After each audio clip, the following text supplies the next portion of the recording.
अद्वितीय सौंदर्य और प्राकृतिक छटा से सुसज्जित उदयपुर को राजस्थान का कश्मीर भी कहा जाता है, तो पूर्व के वेनिस के रूप में भी पहचाना जाता है। कई विशेषण दिए गए हैं झीलों की नगरी उदयपुर को। सन 1559 में महाराणा उदय सिंह ने स्थापना की थी उदयपुर नगर की। लगातार मुगलों के आक्रमणों के कारण मेवाड़ की राजधानी को स्थानांतरित करने का फैसला किया गया। अब स्थापना हुई थी उदयपुर नगर की। सन 1572 में महाराणा उदय सिंह की मृत्यु के बाद उनके पुत्र महाराणा प्रताप के राज्याभिषेक से जुड़ी कहानी हो, चाहे अतीत और इतिहास से जुड़ी कोई और कहानी, उदयपुर आने वाले हर सैलानी को शौर्यपूर्ण अतीत का स्मरण कराते हैं उदयपुर के ये राजप्रासाद। झीलों की नगरी उदयपुर की प्रमुख झील है पिछोला।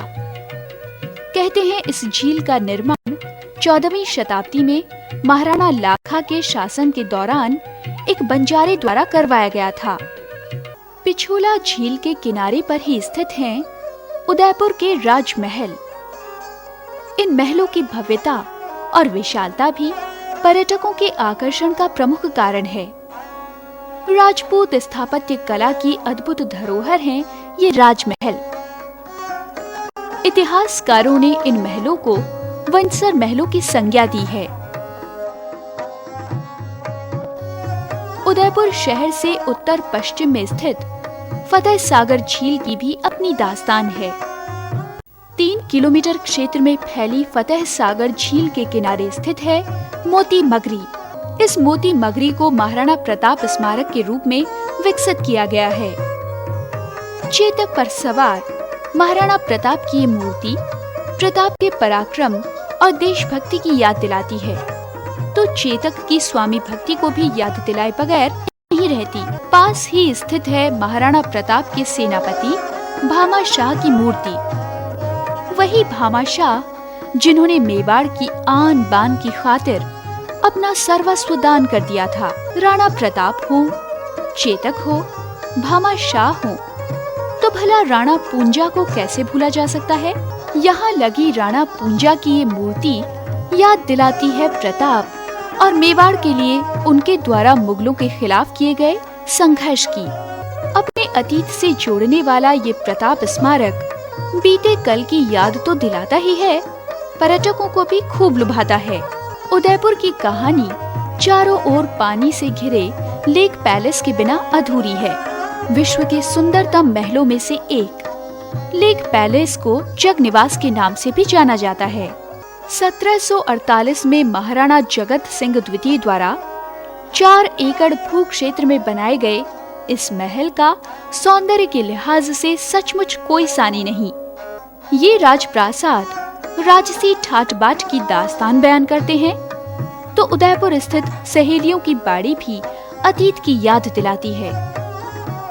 कहते हैं उदयपुर की राजकुमारियां यहीं आकर मनोरंजन करती थीं अपनी सहेलियों के साथ। यहाँ लगे फव्वारे गर्मी के दिनों में सावन का सा आनंद देते हैं, तो छतरियां एहसास कराती हैं सौंदर्य का। उदयपुर में सिर्फ राजप्रासाद ही नहीं, कई देवालय भी हैं जो अतीत की यादों को अपने भीतर समेटे खड़े हैं। राजमहलों के पहले मुख्य द्वार बड़ी पोल से कुछ ही दूर पर स्थित है उदयपुर का प्रसिद्ध जगदीश मंदिर। सन 1651 में महाराणा जगत सिंह प्रथम द्वारा बनवाया गया जगदीश मंदिर अब देवस्थान विभाग की धरोहर है।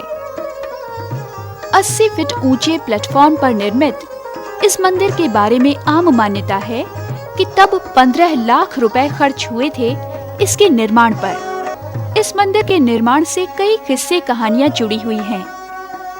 32 सीढ़ियों को पार कर ही पहुंचा जा सकता है इस मंदिर तक। पुरी के जगन्नाथ की तरह उदयपुर के जगदीश मंदिर की मान्यता भी कम नहीं। इस मंदिर के निर्माण में स्वप्न संस्कृति का बड़ा महत्वपूर्ण योग रहा है। इसीलिए सपने से बना मंदिर भी कहा जाता है उदयपुर के जगदीश मंदिर को। अतीत से जुड़ी कहानियां और यहाँ की समृद्ध कला संस्कृति पर्यटकों को लुभाती है, तो वर्तमान से जुड़ी सुविधाएं हर सैलानी की यात्रा को यादगार बनाती हैं। ऐतिहासिक अतीत और प्रगतिशील आज के कारण उदयपुर देशी ही नहीं, विदेशी पर्यटकों को भी लुभाता है। यही वजह है कि पर्यटन नगरी के नाम से भी एक नई पहचान बनी है उदयपुर की। झीलों ने पर्यटन नगरी उदयपुर को पर्यटन के नक्शे पर प्रमुख स्थान दिलाया है, तो यहाँ स्थित शिल्पग्राम ने पर्यटकों को रूबरू कराया है यहाँ की कला और संस्कृति से। ग्रामीण परिवेश में बनी कलात्मक झोपड़ियों और चौपाल से लेकर हर तरह की ग्रामीण संस्कृति का एहसास कराता है शिल्पग्राम। अरावली पर्वत श्रृंखला की बाहों में बसा ये कृत्रिम ग्राम देश के दक्षिणी प्रांत राजस्थान, गुजरात, महाराष्ट्र और गोवा के ग्रामीण सांस्कृतिक परिवेश का ऐसा संगम है जिसे देख अजब अनूठे एहसास में डूब जाते हैं सैलानी।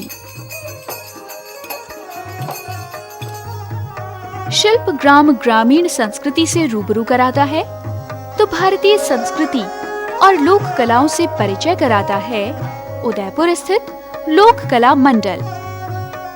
भारतीय संस्कृति और लोक कला को संरक्षण देने की गर्ज से कला प्रेमी स्वर्गीय देवीलाल सामर ने स्थापना की थी इस संस्थान की।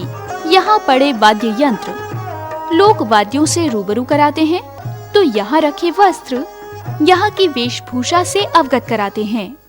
उदयपुर की लोक कला, संस्कृति और ऐतिहासिक धरोहर पर्यटकों के लिए आकर्षण का केंद्र है, तो विरासत में मिली हस्तशिल्प कलाएं जीवन यापन का जरिया हैं यहाँ के कई परिवारों के लिए। हाथ से बनाए जाने वाले लकड़ी के खिलौने उदयपुर के हस्तशिल्प उद्योग की एक खास पहचान है।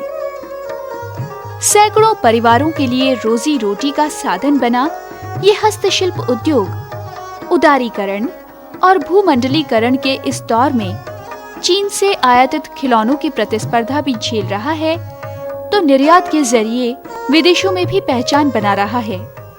खिलौना उद्योग को यहाँ के पर्यटन उद्योग ने अलग पहचान दी है।